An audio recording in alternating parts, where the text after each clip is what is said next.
Bon, ça y est, il est là. Gemini 3 Pro de Google vient de débarquer et attention, il ne fait pas les choses à moitié. On parle potentiellement d'un vrai séisme dans le monde de l'IA. Alors la question que tout le monde se pose, est-ce que c'est juste un concurrent de plus ou est-ce qu'on est en train d'assister à un vrai changement de leader? Voilà la déclaration de Google. Rien que ça. C'est une affirmation, disons, extrêmement audacieuse. La barre est placée incroyablement haut. C'est la question cruciale, n'est-ce pas? Est-ce que ce nouveau venu a vraiment les épaules pour prendre la couronne aux géants déjà en place? C'est exactement ce qu'on va décortiquer ensemble. Allez, on plonge dans le vif du sujet. Le premier gros argument de Gemini 3 Pro, c'est un saut qualitatif en matière d'intelligence. Et là, attention, il ne s'agit pas juste d'emmagasiner plus de connaissances. Non, le vrai changement, c'est sa capacité à réfléchir, tout simplement. Il ne se contente plus de cracher une réponse. Il analyse, il planifie, il déduit. En gros, il raisonne beaucoup, beaucoup mieux. Et les chiffres, eh bien, ils parlent d'eux-mêmes. Regardez bien ce tableau. Que ce soit sur le raisonnement complexe, il est devant. Sur les problèmes académiques bien difficiles, il est devant. Et même sur ce test de QI, il creuse l'écart. Le message est assez clair. Gemini 3 Pro ne fait pas que rivaliser, il domine sur les tests d'intelligence pure. Pour que ce soit plus concret, voilà comment il s'y prend avec une énigme. On lui donne un problème de logique, un peu tordu. Étape 1, il reçoit les infos. Étape 2, et c'est ça qui est fort, il décide de lui-même de créer une grille logique pour s'organiser. Et étape 3, il l'utilise pour éliminer les mauvaises pistes et hop, il trouve la bonne réponse. C'est ça le raisonnement en action. Pas de la magie, de la méthode. D'accord, mais cette intelligence, elle ne se limite pas qu'au texte. Et c'est là, franchement, que ça devient révolutionnaire. On passe à la deuxième partie, une IA qui peut voir et entendre. Le concept clé ici, c'est multimodalité native. Ça veut dire quoi? Avant, les IA géraient l'image ou le son un peu comme des modules séparés. Là, non. C'est le même cerveau qui traite, comprend et analyse le texte, l'image, l'audio, la vidéo, tout ça en même temps dans la même discussion. Les implications sont énormes. C'est un vrai changement de paradigme. Et sa capacité d'analyse est juste gigantesque. On parle d'une fenêtre de contexte d'1 million de tokens.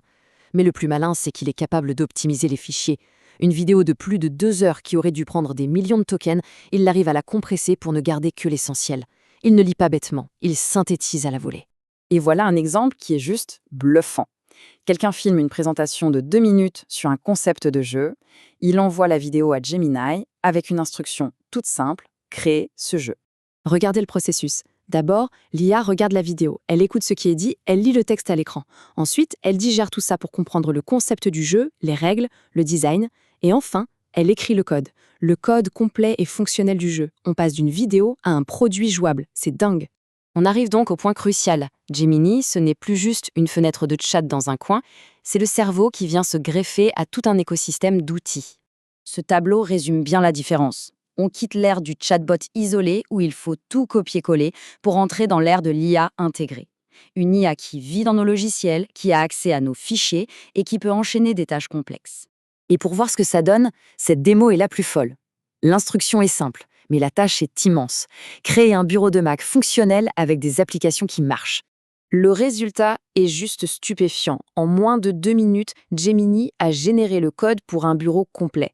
La calculatrice fonctionne, l'éditeur de texte fonctionne, tout ça à partir d'une seule phrase. Et un autre exemple très concret de cette intégration, l'IA peut prendre une vidéo, en extraire les idées principales, chercher des infos complémentaires sur le web, créer une présentation complète et l'exporter directement dans Google Slides. Le travail est littéralement fait, prêt à l'emploi. Bon. Reprenons tous ces éléments pour répondre à notre question de départ. Est-ce que Gemini 3 Pro est le nouveau roi de l'IA?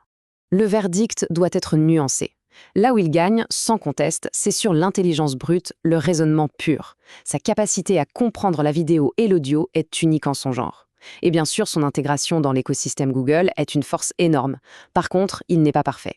Côté conversation, il est un peu moins poli, moins personnalisable. Sa mémoire à court terme peut parfois faire défaut et il manque quelques fonctionnalités pratiques qu'on trouve chez la concurrence. En résumé, pour des tâches qui demandent une puissance de calcul et de compréhension brute, il semble bien avoir une longueur d'avance. Finalement, la question n'est plus de savoir si l'IA est puissante. Elle l'est. La vraie question, c'est ce qu'on va en faire. Avec un outil capable de voir, d'entendre et de créer à partir de notre monde, les possibilités sont vertigineuses. C'est un nouveau chapitre qui s'ouvre. Et maintenant, la vraie question est, qu'est-ce qu'on va bien pouvoir construire avec ça?